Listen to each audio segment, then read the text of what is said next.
안녕하세요.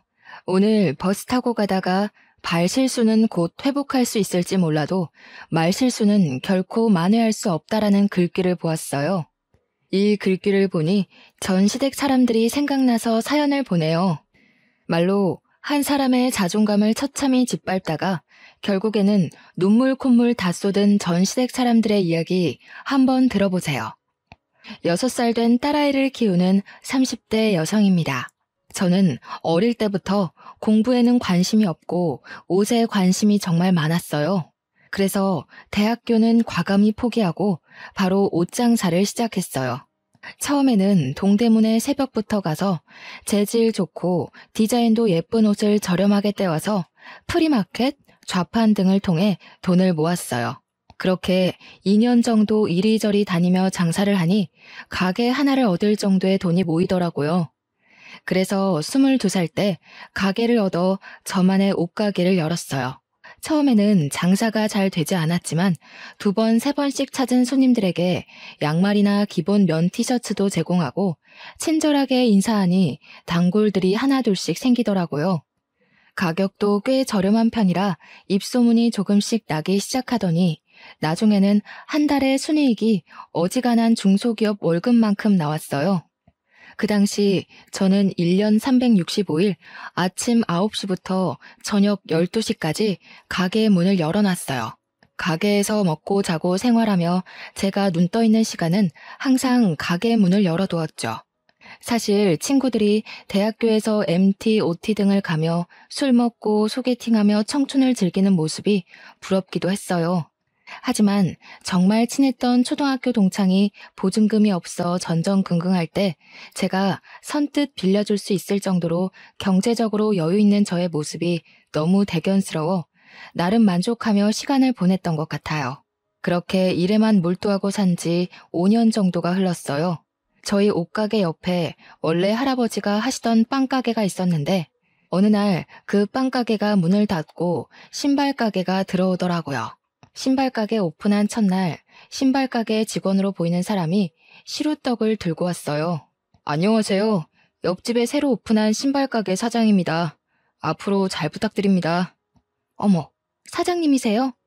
저는 너무 젊으셔서 직원분이신 줄 알았어요. 저도 잘 부탁드립니다. 저는 신발가게 직원으로 보였던 사장님과 그렇게 첫인사를 나누었어요. 키도 크고 외모도 서글서글하니 사람이 좋아 보였어요. 나이도 저랑 비슷해 보이고 떡을 들고 와 인사를 하는 것을 보니 인성도 좋아 보여서 꽤 호감이 갔던 것 같아요. 그렇게 며칠 동안은 서로 인사만 나누며 지냈어요. 그러다가 한 달 정도 지나자 점점 안부 인사도 묻고 이름과 나이를 알 정도로 친해졌어요. 그의 이름은 이경민이었고 나이는 저보다 4살이 많았어요. 혹시 오늘 시간 되시면 저녁 같이 드실래요? 저녁이요? 네. 이렇게 만난 것도 인연이기도 하고 제가 이래저래 도움 많이 받은 것 같아서 밥 한번 사드리고 싶어서요. 오늘 별일 없으면 조금 일찍 마치고 저녁 먹으러 가요. 경민 씨의 제안이 싫지는 않았고 저도 그날은 조금 쉬고 싶어서 알겠다고 했어요. 가게에 들어와 저녁 시간을 기다리는데 이상하게 가슴은 두근두근 뛰고 기분은 좋고 그러더라고요. 설레는 마음을 숨기고 경민 씨와 저녁 먹으러 근처 고깃집에 갔어요. 그곳에서 경민 씨가 살아온 이야기를 듣고 저도 살아온 이야기를 하며 서로 비슷한 점도 많고 통하는 점이 많다는 것을 알게 됐어요. 그 뒤로 종종 함께 점심과 저녁을 먹으며 많은 시간을 보냈고 오빠 동생에서 연인 사이로 발전하게 되었습니다. 우리는 사귀는 동안 한 번도 싸운 적이 없었어요. 경민 씨가 너무 착해서 항상 저의 의견을 잘 들어주며 모든 것을 다 맞춰주었거든요. 본인도 장사하느라 힘들 텐데 저의 투정도 다 들어주었거든요. 그런 모습에 반해 저는 이 남자와 결혼하기로 마음먹고 각자 집으로 인사를 드리러 가게 되었어요. 먼저 우리 집에 경민 씨와 함께 가니 부모님은 평생 일만 하고 노천으로 살 줄 알았는데 이렇게 멋진 남자친구를 만나고 있었냐며 좋아하셨어요. 우리 아이 예쁘게 봐줘서 고맙다고 언제든 결혼한다 그러면 적극 환영이라고 하셨죠. 그리고 다음 주 많이 떨리는 마음으로 경민 씨 집에 인사드리러 갔어요. 경민 씨의 부모님은 저를 반갑게 맞이해 주셨어요. 아직 결혼을 안 한 남편보다 1살 위인 형님은 조금 날카롭게 보이긴 했지만 마음은 따뜻한 사람 같았어요. 음식도 너무 맛있었고 식사 후 정리도 다 같이 하는 모습을 보며 참 화목한 집안이란 생각이 들었어요. 그리고 그런 모습을 보니 빨리 결혼을 해서 이 집의 가족 구성원이 되고 싶었어요. 서로의 집에 방문한 뒤 우리는 바로 결혼 준비에 들어갔어요. 신혼집과 신혼살림, 식장 예약에 스드메 투어까지 해야 할 일이 정말 많은데 경민 씨는 계속 표정이 뚱해져 있더라고요. 요새 무슨 일 있어? 피곤해? 아니, 왜? 우리 지금 준비할 것이 정말 많은데 얘기하면 별 관심도 없어 보이고 피곤해만 보여서. 무슨 일 있는 거야? 사실 말이야. 뭔데? 이야기해봐. 우리 이제 앞으로 같이 살 사람인데 무슨 일이 있어도 같이 풀어나가야지. 안 그래? 사실 나 그동안 모아둔 돈으로는 집 사기 너무 힘들 것 같아서 코인을 투자했거든. 뭐? 코인? 그 뉴스에서 요새 난리난 그 코인? 저는 깜짝 놀랐어요. 사실 저는 주식이나 코인, 부동산에 투자하는 것에 대해 부정적으로 생각하고 있어요. 건전한 투자로 재산을 불리는 일도 있다지만 사실 제 주변에서는 다들 주식이나 코인, 부동산 투자했다가 빚만 지는 경우가 더 많았거든요. 그래서 저는 절대 어디에 투자하지 않고 열심히 일해서 차곡차곡 돈을 모아야겠다고 생각했어요. 그런데 얼마 전부터 코인이 상승세가 되면서 다들 코인을 많이 사더라고요. 저 역시 모아둔 돈도 있고 해서 코인에 투자할까 살짝 생각했지만 언제 폭락할지 모르니 투자를 하지 않았어요. 그런데 그때 경민 씨는 저 몰래 코인에 투자했던 것이죠. 그럼 얼마나 잃은 건데? 일단 내 여윳돈의 반토막. 미안해. 정말 너랑 예쁜 신혼집 살려고 만든 돈인데 이렇게 어이없게 날려서. 내가 입이 10개라도 할 말이 없다. 그런데 내 나름대로는 너랑 잘 살아보고 싶어서 그런 거니 조금만 이해해주라. 정말 미안해. 저는 사실 정말 화가 많이 났지만 그래도 저랑 같이 잘 살아보고 싶어서 그런 거라니 화를 꾹 참았어요. 그럼 우리 집이랑 혼수장만은 어쩌지? 일단 네가 모아둔 돈에 약간 대출 껴서 집 장만하고 혼수는 내가 있는 돈 조금 보태서 사자. 정말 미안해. 근데 코인이 폭락하다가도 다시 오른다고 하니까 조금만 기다려봐. 코인 다시 오르면 바로 다 빼고 2번 다신 이런 짓 안 할게. 이미 돈이 나갔는데 어쩔 수 없지 뭐. 대신 앞으로는 절대 코인이나 주식하지 말기다. 알았지? 결국 제가 모아둔 돈으로 신혼집을 마련하고 혼수도 거의 다 제 돈으로 마련했어요. 그래도 결혼이 후회되지는 않았어요. 남자친구의 가족은 여전히 정말 화목해 보였고 그런 분들이 제 시댁 식구라면 당장 나에게 돈이 없어도 평생 행복하게 살 수 있을 것 같았거든요. 이렇게 우리는 결혼을 하고 허니문 베이비로 바로 아이가 생겼어요. 아이가 생겼지만 결혼으로 인해 많은 돈이 지출되었기에 몸이 힘들어도 꾹 참고 일을 할 수밖에 없었어요. 매일 아침 9시부터 저녁 10시까지 가게에서 일하고 일주일에 한 번씩은 의류 도매 매장에 새벽부터 가서 옷을 대량으로 구매해 오곤 했어요. 그렇게 무리를 하니 결국 아이가 유산이 되어버렸어요. 참 마음이 아팠어요. 그깟 돈이 뭐라고. 이렇게까지 몸을 힘들게 혹사해서 내 아이를 잃었나 하는 죄책감과 슬픔이 이루 말할 수가 없었죠. 슬픔에 일도 하기 힘들고 무기력해져서 가게 문도 일찍 닫을 때가 많았어요. 하루는 멍하니 누워있는데 시어머니한테 전화가 왔어요. 나다. 뭐 하고 있어? 집에서 잠깐 쉬고 있었어요. 그래? 하긴 아이 유산도 출산과 똑같다던데 좀 쉬어야지. 근데 너 몸이 너무 약한 것 아니냐? 아니에요. 저 몸 나름 건강한데 옷가게 일을 조금 무리하게 해서 그런가 봐요. 아니, 나 때는 임신 초기부터 막달까지 반 메고 집안일하고 시열은 병시종까지 다 들어도 건강하게 아기 잘 낳았는데 넌 뭐 그깟 가게 일 좀 한다고 그렇게 유산이 되니? 옷가게이지만 물건도 많이 들고 해서 힘들었나 봐요. 그깟 옷 몇 장이 얼마나 무겁다고. 옷보다 우리 아들이 아는 신발이 더 무거우면 무겁지. 말이 되는 소리를 해라. 아무튼 쉬어라. 안 그래도 유산돼서 속상하고 마음이 아픈데 툭툭 내뱉는 시어머니의 말은 저의 가슴을 더욱 후벼 팠어요. 그래도 저만큼이나 시어머니도 손주 잃은 것이 속상하셔서 그런 거겠지 하며 서운한 감정을 꾹꾹 눌렀어요. 그 후 몸을 추스르고 한 달 정도 지나니 다시 아이가 생겼어요. 이번에 생긴 아이는 반드시 지키겠다는 생각에 아침 10시부터 7시까지 줄여서 일하고 옷도 인터넷으로 주문했어요. 두 번 다신 아이를 잃지 않기 위해 최선을 다했죠. 다행히 유산에 위험이 있는 임신 초기를 무사히 넘기고 임신 16주가 되었어요. 아이는 무사히 지켜냈지만 한 가지 힘든 점이 있었어요. 바로 입덧이 너무 심했어요. 저희 옷가게 건너편에 순댓국밥집이 있는데 그 간판만 봐도 토할 것 같았어요. 매일 변기통을 붙잡고 눈물을 흘리며 구역질을 했어요. 우유만 조금 넘길 수 있었죠. 하루는 가게에서 기운 없어서 앉아있는데 시어머니가 오셨어요. 예, 너는 가게 열어놓고 그렇게 죽도 못 먹은 사람 마냥 퀭하게 있으면 되겠니? 사람들이 오다가도 가겠다. 입덧이 너무 심해서요. 지금 우유만 먹고 지내거든요. 참, 너는 유별이다. 나는 애 둘을 낳았는데 입덧 한 번 없었는데 넌 도대체 그깟 임신 한 번 했다고 그렇게 난리니? 제가 냉장고 문만 열어도 구역질을 해서 집에서 뭘 먹지를 못하네요. 그래도 아침에 집 근처 편의점에서 삼각김밥 먹었어요. 예, 너는 남편 아침을 편의점에서 삼각김밥으로 먹여야겠니? 신발 상자 정리하고 하려면 얼마나 힘든데. 안 그래도 힘 많이 써야 하는데 삼각김밥이 뭐야, 삼각김밥이. 죄송해요.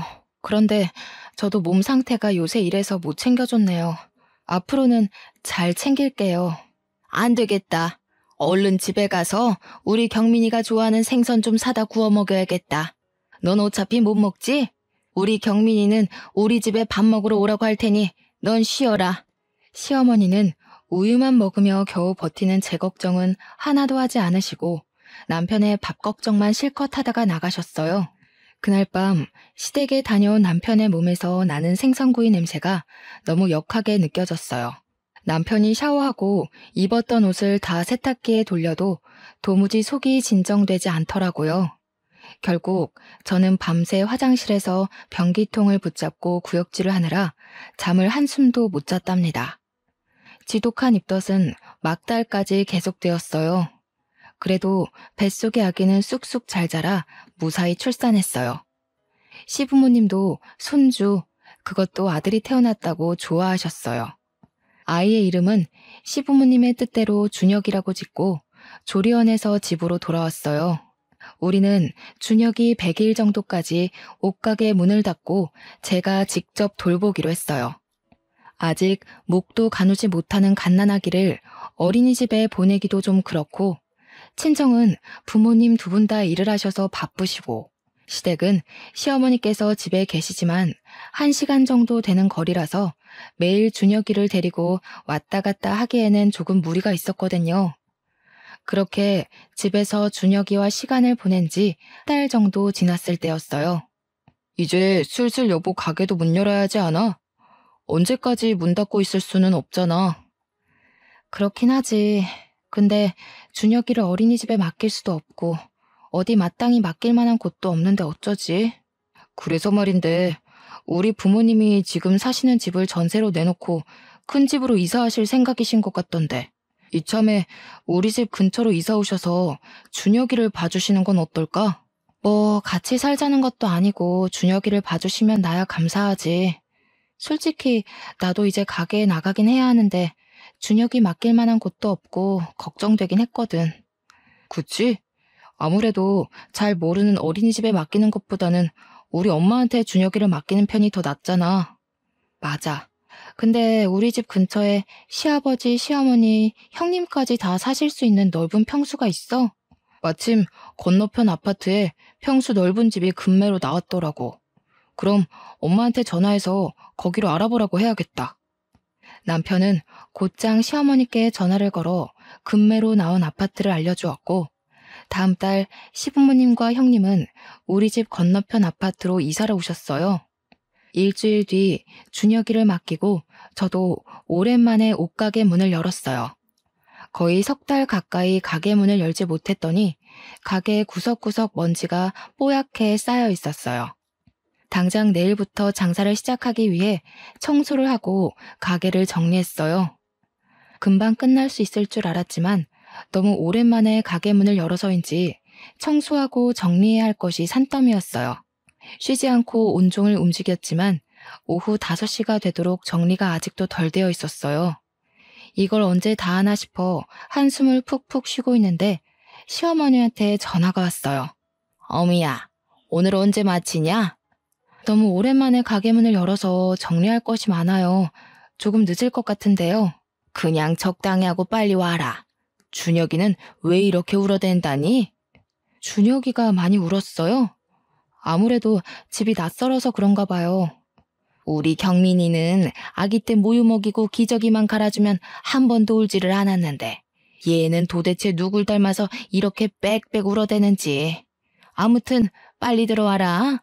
경민이는 걱정하니까 말하지 말고. 시어머니와의 전화를 마치고 종일 울었다는 준혁이가 걱정돼 도무지 일이 손에 잡히지 않았어요. 저는 대충 일을 마무리하고 바로 옆 남편 가게로 넘어갔어요. 준혁이가 많이 온다고 전화가 와서 오늘은 일찍 먼저 들어가 봐야 할 것 같다고 말한 뒤 바로 시댁으로 향했어요. 시댁에 가니 준혁이는 잠들어 있었어요. 준혁이 얘는 널 닮아서 그런가? 정말 유별나게 울더라. 어찌나 시끄럽던지. 많이 힘드셨죠. 아기 보는 게 쉬운 일이 아닌데. 알긴 아는구나. 아, 그리고 내가 경민이한테 말하지 말랬는데 그새 왜 말했니? 경민 씨가 준혁이 아빠인데 알고 있어야죠. 가게가 바로 옆이라서 제가 문 닫고 가는 거 뻔히 다 아는데 굳이 둘러댈 이유도 없잖아요. 그래도 밖에서 일하는데 걱정되게 왜 그런 얘기를 하니? 너는 참 생각도 없다. 그냥 너 몸 힘들어서 오늘 빨리 문 닫는다고 말하고 오면 되지. 다음부터 이런 일 있으면 경민이한테는 말하지 말고 와. 알겠니? 솔직히 남편만 혼자 일하는 것도 아니고 저도 같이 일하고 준혁이가 저만의 아이도 아닌데 아이가 운 사실조차 숨겨야 하나 하는 생각이 들었어요. 그래도 일단 우리 준혁이를 돌봐주셔야 제가 가게에 나갈 수 있으니 굳이 시어머니의 기분을 상하게 할 필요는 없겠다 싶어 그냥 알겠다고 하고 넘어갔어요. 그 뒤로도 가게에서 조금만 늦게 퇴근하면 시어머니는 전화로 빨리 오라고 성화하셨어요. 저도 가게 일로 바쁜데 자꾸 그러시니 짜증이 나기도 했지만 노년의 나이에 아이 보는 게 얼마나 힘드실까 싶어 최대한 시어머니의 기분을 맞춰드리려고 노력했어요. 그런데 점점 시어머니의 육아에 이해가 가지 않는 부분들이 생기기 시작했어요. 10개월 정도 되었을 때는 퇴근하고 오니 준혁이가 후라이드 치킨을 먹고 있었어요. 제가 여기에 대해서 뭐라고 하면 예전에는 5개월 때부터 밥도 먹고 나물도 먹고 했다면서 도대체 이게 무슨 문제냐고 성하셨어요.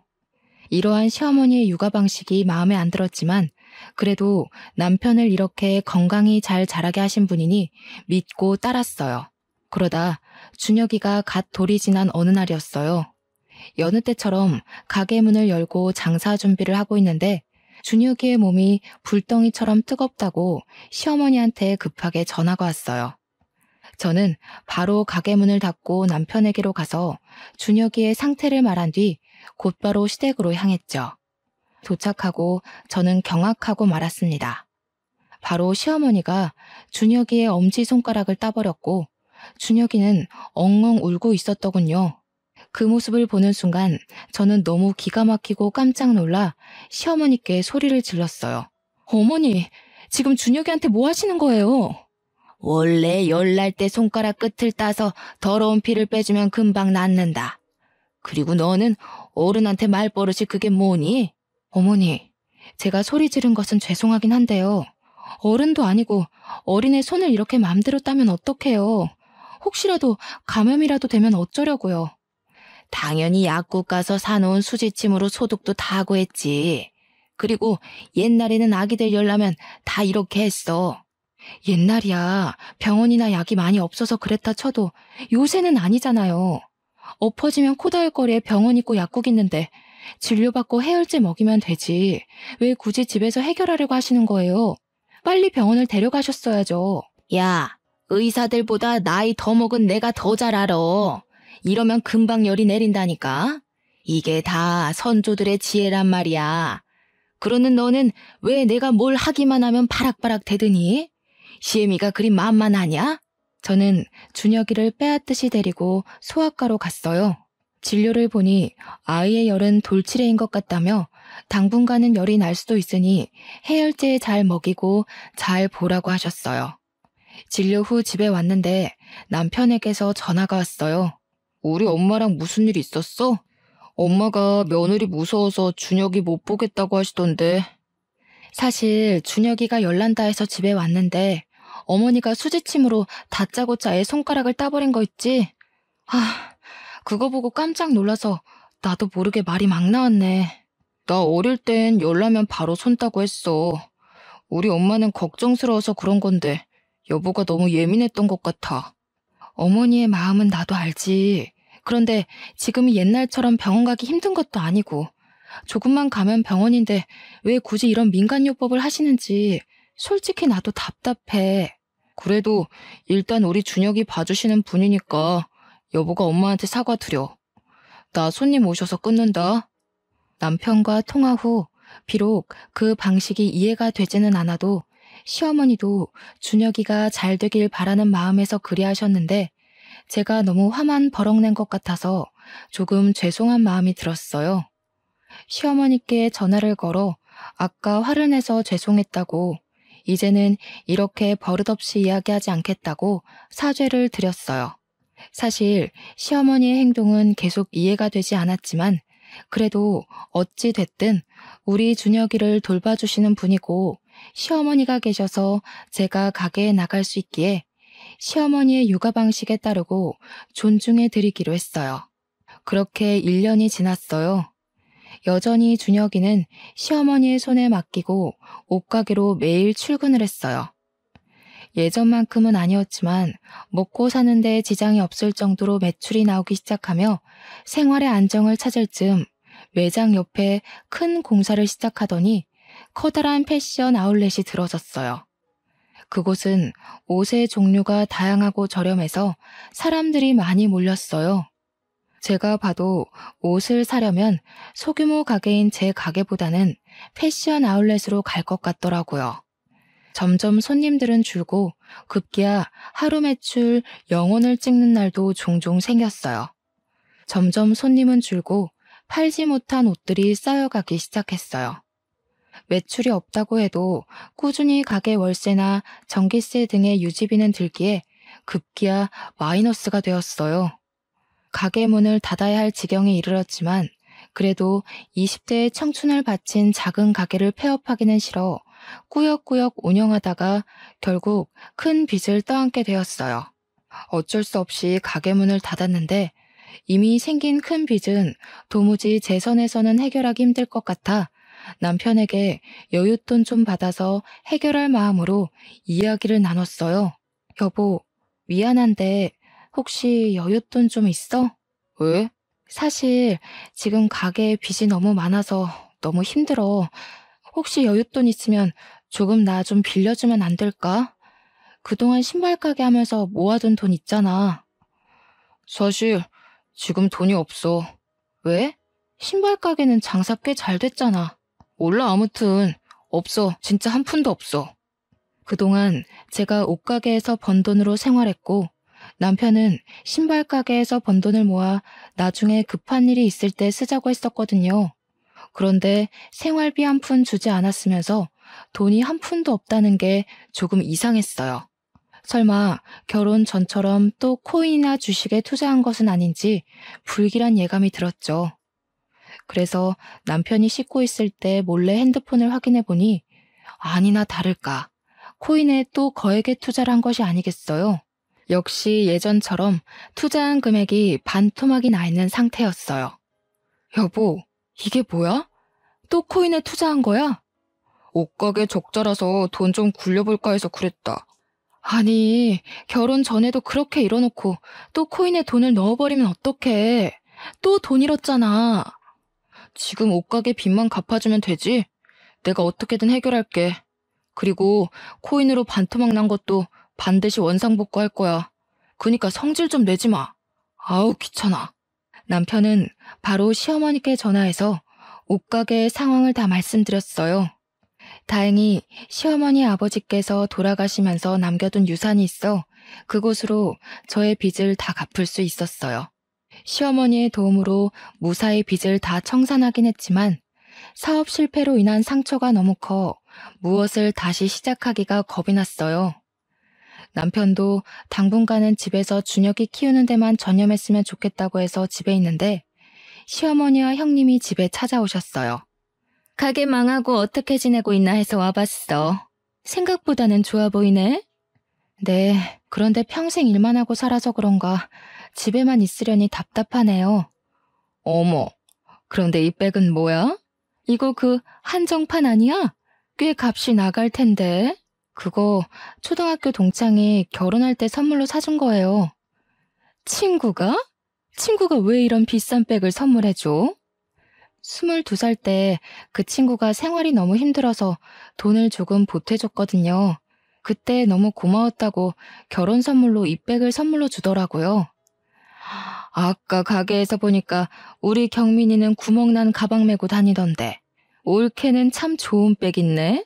형님, 안 그래도 경민 씨 가방에 구멍 나서 제가 말했더니 쓰던 가방이 편하다고 굳이 그 가방을 메고 가겠다더라고요. 이 백, 명품 백이니까 팔아서 현금을 만드는 게 좋지 않겠어? 지금 생활비도 모자라는데 이딴 백이 무슨 소용이야? 어머니, 그래도 이건 제 동창이 감사의 의미로 선물을 준 건데 이걸 어떻게 팔아요? 안 돼요. 남편이 밖에서 힘들게 번 돈 잘 모으고 아껴서 불릴 생각을 해야지.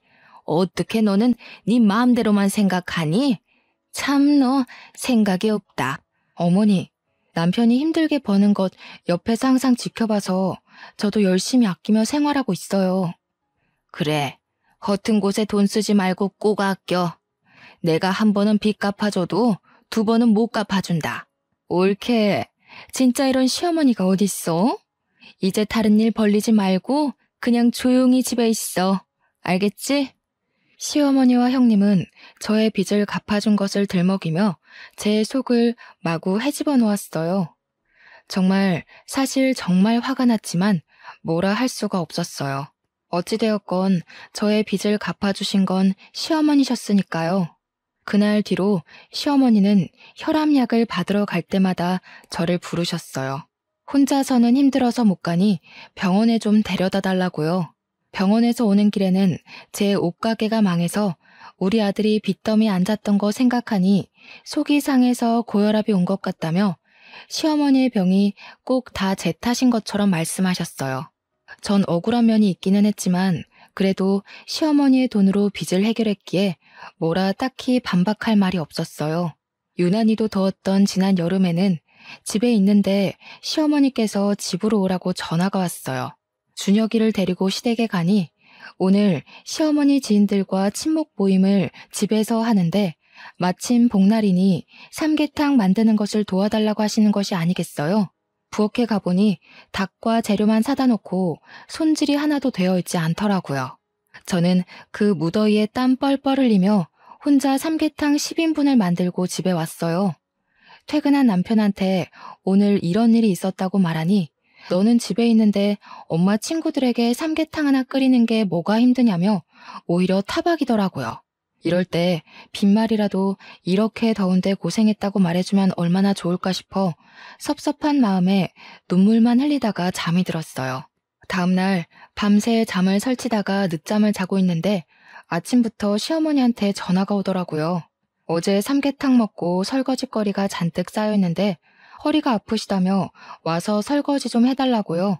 전날 울어서 그런지 머리가 깨질 듯이 아파서 죄송하지만 오늘 머리가 아파서 못 가겠다고 했더니 젊은 애가 무슨 맨날 아프냐며 내가 너 빚만 안 갚아줬어도 그냥 좋은 데 가서 맛있는 음식 대접했을 텐데 너 빚 갚느라 어제 집에서 허접스러운 음식 대접했다면서 막 쏘아붙이시는 거예요. 저는 또 바보같이 시어머니의 그런 모진 말들을 다 듣고도 아무 말도 할 수가 없었네요. 어찌되었건 시어머니의 돈으로 급한 빚을 해결했으니까요. 그 뒤로도 시어머니의 부르심은 거의 매일같이 계속되었어요. 사소한 집안일부터 잡다한 심부름까지 거의 모든 일을 다 저에게 시키셨어요. 그리고 일이 맞춰질 때쯤이면 내가 너의 빚을 갚아줘서 돈이 없다는 식으로 말씀하시며 안 그래도 사업 실패로 얻은 상처에 모진말이라는 소금을 팍팍 뿌리셔서 제 속은 만신창이가 되었어요. 남편을 붙잡고 울고 몇 번이나 이야기해보았지만 남편은 항상 시어머니 편이었어요. 그래도 우리 엄마가 빚을 다 갚아주지 않았느냐며 제가 정말 미웠으면 선뜻 돈을 주시지도 않았을 것이라고 하나뿐인 며느리가 잘 풀리지 않는 모습이 답답해서 그러는 것이라는 말도 안 되는 얘기만 앵무새처럼 반복했어요. 이런 이야기 친정에 말하기도 부끄럽고 지인에게 말하기도 제 얼굴에 침 뱉기인 꼴이라 그냥 준혁이 하나 보고 화가 치밀어 오르는 것도 꾹 참고 살아왔어요. 그러다가 명절이 되었어요. 저희 친정엄마는 명절을 맞이하여 시댁에 가는 저에게 화장품 3세트를 건네시며 시부모님과 형님에게 드리라고 하셨어요. 나름 금가루도 들어가고 꽤 비싸 보이는 제품이었죠. 어머니, 아버지, 형님, 저희 엄마가 명절이라고 화장품 준비했어요. 보내주신 것이니 잘 쓰긴 하겠다만 솔직히 화장품 난 별로던데. 이거 딱 봐도 싸구려네. 아니, 피부 트러블이라도 나면 어쩌려고 이런 화장품을 보내셨대? 나도 화장품 잘 안 쓰는데 이거 사돈한테 미안해서 어쩌나. 참 쓸데없는데 돈 쓰는 것은 엄마나 딸이나 똑같네. 화장품 버리기도 힘든데 왜 이런 걸 사셨대? 그러게나 말이다. 딸은 사업 망해서 내 돈으로 빚 갚아. 엄마는 쓸데없는데 돈 써. 너희 친정은 참 돈 관리를 못하는구나. 에이, 다들 그래도 너무하네. 장모님이 생각해서 보내신 건데 그래도 한번 써봐. 금가루도 들어가고 좋아 보이네 뭐. 어찌 됐건 보냈으니 잘 쓰긴 하마. 옆집은 사돈이 한우를 보냈다던데 우리도 그런 거나 보내지 쓸데없는 화장품은 무슨. 엄마가 고심해서 고른 선물을 보시며 다들 좋지 않은 소리를 하시니 기분이 상했지만 명절이기도 하고 시어머니의 돈으로 빚을 갚은 것이 틀린 말도 아니니 뭐라 할 수가 없었어요. 예, 이번 명절에는 우리 음식을 만들어서 먹자. 그래도 명색이 명절인데 음식을 해야 하지 않겠니? 원래 저희 시댁은 명절 때 제사가 없고 그냥 우리끼리 서로 좋아하는 것을 시켜 먹었어요. 괜히 요리하며 일 벌리면 누군가는 분명 힘들어져서 명절이 싫어진다고요. 그런데 갑자기 저에게 올해는 음식을 장만하자는 것이에요. 엄마, 무슨 음식을 장만해? 우리 원래 매년 시켜 먹었잖아. 너는 맨날 일하니까 쉬고 나랑 네 마누라가 요리하면 돼. 가만히 있자. 시아버지는 김치전 좋아하고 우리 딸은 육전을 좋아하고 우리 아들은 배추전을 좋아하니까 이 3개 다 해서 먹자. 무슨 부침개를 3개나 만들어. 그냥 하나만 만들어. 나 배추전 안 먹어도 돼. 나 옛날에는 부침개 10종류나 만들고 그랬어. 3종류는 뭐 일도 아니지. 너 설마 네 마누라 고생할까봐 그러는 거냐? 내가 네 마누라 빚도 다 갚아줬는데 이 정도도 못 시켜? 옳게. 설마 이번 명절 때 음식 장만시킨다고 속으로 우리 욕하는 거 아니지? 아니에요. 다 같이 먹을 음식 장만하면 좋죠 뭐. 남들이 먹는 것도 아니고 가족들이 먹는 것인데요. 그치? 내 친구들은 명절 일주일 전부터 불려가서 같이 장 보고 한다더라. 우리 엄마는 그런 건 없잖아. 올케는 정말 행복한 줄 알아. 처음에는 다 같이 모여 음식을 준비했는데 막상 부침개를 부칠 때가 되니 하나둘 이리저리 핑계를 대며 빠지더라고요. 결국에는 저 혼자 부침개를 부치게 되었어요. 허리를 펴지도 못하며 부침개를 부치는데 엄마한테 전화가 왔어요. 부엌에서 밖이 뭔가 조금 그래서 핸드폰을 들고 작은 방으로 들어갔어요. 시댁은 잘 도착했니? 화장품은 드렸고? 다들 고마워하셔. 지금 전 부치는 중이야. 매년 음식 안 한다더니 올해는 음식장만 하나 보네. 고생하겠네. 열심히 해. 엄마가 전화를 끊으려는 순간 시어머니가 작은 방 문을 벌컥 열고 들어오셨어요. 너 부침개 부치다 말고 여기서 뭐 하냐? 엄마한테 전화가 와서요. 명절에 시댁에 왔으니 일이나 할 것이지 통화는 무슨. 잠깐 핸드폰 줘봐. 너희 엄마랑 통화 좀 하게. 시어머니는 제가 들고 있던 핸드폰을 빼앗다시피 했어요. 사돈, 화장품 받았어요. 감사해요. 그런데 무슨 쓸데도 없는 화장품이에요. 옆집 사돈은 한우를 보내왔던데. 핸드폰 너머로 엄마의 목소리가 어렴풋이 들리는데 많이 당황한 목소리셨어요. 우리 며느리가 얼마 전에 사업 실패해서 진 빚 제가 다 갚아준 거 아시죠? 제가 이렇게나 우리 며느리 딸처럼 생각해요. 그런데 며느리도 그러더니 우리 사돈도 쓸데없는 곳에 돈 잘 쓰시네요. 그래서 오전 여전이라는 말이 있나 봐요. 시어머니는 아주 상냥한 말투로 저희 엄마의 선물을 비꼬는데 정말 속에서 천불이 나더라고요. 그 소리를 듣고 엄마가 뭐라고 얘기하려고 하시는데 시어머니는 이제 바쁘다고 전화를 뚝 끊어버리시는 거예요. 기껏 생각해서 선물을 준비한 엄마의 성의를 무시한 것도 모자라 엄마에게 전화로 막말까지 하는데 더는 가만히 있을 수가 없었어요. 저는 그 자리에서 앞치마를 벗어던지고 챙겨온 짐을 싸기 시작했어요. 얘, 너 지금 뭐 하는 짓이냐? 어머니, 방금 선 크게 넘으셨어요. 아무리 그래도 저희 엄마한테 그런 식으로 말씀하시는 건 아니죠. 내가 뭘 어쨌다고 그러니? 시어머니와 저의 말다툼이 시작되자 무슨 일인가 싶어 온 가족이 작은 방으로 왔어요. 남편은 저를 말리고 형님은 시어머니를 말렸지만 이미 화가 머리끝까지 난 저는 눈이 뒤집혀 뒤에서 뭐라고 하든 말든 짐을 챙기고 준혁이를 데리고 나와 바로 친정으로 향했어요. 부모님께 그간의 상황을 다 말씀드리니 눈물을 흘리시며 저와 준혁이를 안타까워하셨어요. 그 모습을 보며 돈을 어떻게든 벌어서 바보처럼 당하고 살지 말아야겠다고 생각했어요. 그런데 준혁이는 아직 어리고 어린이집은 대기가 길어서 당장 보낼 수가 없었어요. 무엇을 하며 돈을 벌 수 있을까 고민하다가 예전에 우연히 유튜브에서 인터넷 쇼핑몰로 크게 성공한 사람의 사연이 생각났어요. 옷가게가 망하면서 팔지 못한 옷들도 있고 오랜 시간 옷가게를 하며 원단 좋은 옷들만 취급하는 정직한 거래처도 많이 알고 있으니 할 수 있을 것 같더라고요. 명절이 끝나고 집에 오자마자 인터넷으로 자료를 찾으며 인터넷 쇼핑몰을 오픈하고 집 근처에 생긴 저렴한 오피스텔을 얻었어요. 그곳에서 재고로 쌓인 옷들을 하나씩 촬영해서 쇼핑몰에 등록하고 제품이 팔리기를 기대했죠.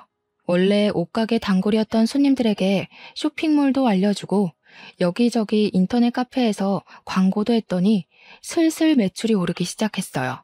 인터넷 쇼핑몰은 가게를 했을 때보다 운영비가 훨씬 적게 들어서 같은 제품을 팔아도 순이익이 더 많이 남았어요. 또 무엇보다 오피스텔에서 저 혼자 준혁이를 보며 편하게 일을 할 수가 있어서 좋았어요. 남편은 집에서 애나 보지 또 무슨 인터넷 쇼핑몰을 하냐며 뭐라 하였지만 시어머니의 말도 안 되는 폭언에 하나도 도움이 되지 않는 남편의 모습을 보며 이미 정이 떨어져 뭐라고 하든 말든 저는 준혁이를 데리고 매일 오피스텔로 가서 일도 하고 아이를 키웠어요. 그 결과 몇 개월 만에 아이와 제가 충분히 먹고 살 만큼의 돈을 벌게 되었어요. 인터넷 쇼핑몰로 대박을 치던 중 형님의 결혼 소식이 들렸어요. 남편은 쇼핑몰이 잘 되고 있다는 사실을 알고 축의금을 넉넉히 하자고 하더군요. 저는 이전에 시어머니한테 진 빚만큼의 액수를 형님의 계좌에 이체하고 시댁으로 당당히 갔어요. 아이고, 우리 며느님 오셨어요. 그동안 돈 버느라 정말 고생 많았다. 역시 우리 며느님은 야무져서 무슨 일이든지 잘할 줄 알았다니까. 옳게. 무슨 축의금을 이렇게나 많이 보냈어. 어쨌든 정말 고마워. 그래, 인터넷 쇼핑몰이 그렇게 바쁘다면서? 네, 가게와 다르게 운영비가 적게 들어서 마진이 많이 남네요. 어떻게 그렇게 인터넷으로 할 생각을 했어? 역시 젊은 사람들은 참 대단해. 아니지, 우리 며느님이 대단하신 거야. 빚지고 돈 없을 때는 그렇게 너의 빚을 내가 다 갚았다며 생색내던 시어머니가 제가 돈을 많이 벌게 되자 며느님 하며 얘기하시는데 정말 앞과 뒤가 다른 모습에 기가 차더라고요. 그래도 족쇄같이 묶여있던 시어머니의 빚을 드디어 갚고 나니 속이 다 후련했어요. 형님의 결혼식 후 일주일 정도 지나고 신혼여행을 다녀온 형님이 저에게 가방을 선물해 주셨어요. 형님이 건넨 가방을 보니 예전 명절 때 엄마가 화장품을 선물했을 때 온갖 말로 모욕을 준 것이 생각났어요. 순간 저는 형님과 시어머니께 똑같이 해야겠다고 생각했어요. 어차피 제가 금전적으로 어느 정도 안정되면 이렇게 앞과 뒤가 다르고 힘들 때 말로 자존감을 내리깎아버리는 이딴 집구석과 언젠가는 헤어져야겠다고 다짐했거든요. 그때가 지금이다 싶었어요. 형님, 저 생각해서 가방을 사오신 것은 너무 감사한데요. 어디서 이런 촌티 풀풀 내는 가방을 사오셨어요? 뭐라고? 내가 잘못 들었나? 촌티라고? 네, 잘 들으셨네요. 촌티요. 색감이며 재질이며 뭐 하나 빠질 것이 없이 촌티가 풀풀 나요. 쪽팔려서 이런 거 어떻게 들고 다녀요? 분리수거함에 넣어야겠네. 얘야, 그래도 너 생각해서 가방 사왔는데 이건 아니지 않니? 그래, 누나가 여보 생각해서 가방 사왔는데. 날 생각해서 사왔으면 좋은 걸 사왔어야지. 시어머니, 형님, 남편, 다들 나 생각하는 척하면서 은근히 비꼬더라. 얘야, 무슨 말을 그리 섭섭하게 하니? 내가 너 미워했으면 너 빚 갚아줬겠어? 그놈의 빚. 그래서 형님 결혼식 때 그 빚 다 갚았잖아요. 그리고 말 나와서 말인데 그 빚 갚아줬다고 그렇게 요새 떨고 친정엄마한테도 안 좋은 소리 하고 어떻게 그래요? 내가 언제 안 좋은 소리를 했다고 그러니? 저번 명절 때 엄마가 선물로 드린 화장품 쓸데없다며 대놓고 뭐라고 하셨잖아요. 어머머, 내가 언제 그랬다고 그러니? 시어머니는 그때 있었던 일들을 딱 잡아떼시며 아니라고 부인했어요. 저와 시어머니가 서로 큰 소리로 싸우고 있을 때 남편은 이러지도 저러지도 못하고 가운데에 서서 저와 시어머니 눈치만 보고 있더라고요. 더는 이런 인성을 가진 집안 사람들과 어울리며 준혁이를 키우지 못하겠다고 생각했어요. 그래서 저는 그 자리에서 이혼하겠다고 선언했고 결국 우리는 이혼을 하게 되었어요. 물론 양육권은 제가 가지고요. 그 뒤로 저의 인터넷 쇼핑몰은 어른 옷뿐 아니라 아이 옷도 같이 팔면서 더 키웠어요. 다행히 아주 잘 돼서 매출이 2배나 오르며 이전보다 훨씬 더 여유 있는 삶을 살고 있어요. 이렇게 제가 승승장구할 동안 전 남편은 신발 가게가 망해서 빚더미에 앉았고 전 형님은 제가 준 축의금으로 주식 투자했다가 상장 폐지돼서 다 잃었다더라고요. 얼마 전에는 다들 제 앞에 와서 다시 합치자고 그동안 막말하고 모른 척해서 미안하다고 무릎 꿇고 싹싹 빌더라고요. 그때 전 형님이 예전에 엄마의 화장품을 보며 돈을 쓸데없이 쓰는 것은 모전여전이라고 했던 일이 생각났어요. 그래서 이 집은 투자해서 망하는 것이 내력인가 보다고 비꼬아 주었답니다. 자신이 뱉었던 말 그대로 돌려받고 축 처져서 나가는 모습이 얼마나 꼬시던지요. 이렇게 저의 결혼 생활은 마침표를 찍었지만 이를 통해 한 가지는 확실히 배웠어요. 자신이 뱉은 말은 그대로 다시 부메랑이 되어서 돌아오니 자나깨나 말조심을 해야 한다고요. 그래서 요새는 좋은 말만 하려고 노력하고 있어요.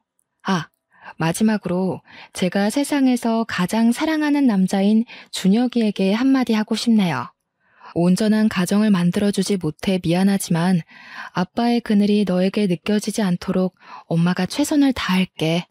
말로 표현할 수 없을 만큼 사랑하고 건강하고 멋지게 잘 자라줘서 너무 고마워. 지금까지 저의 기나긴 사연을 들어주셔서 너무 감사합니다.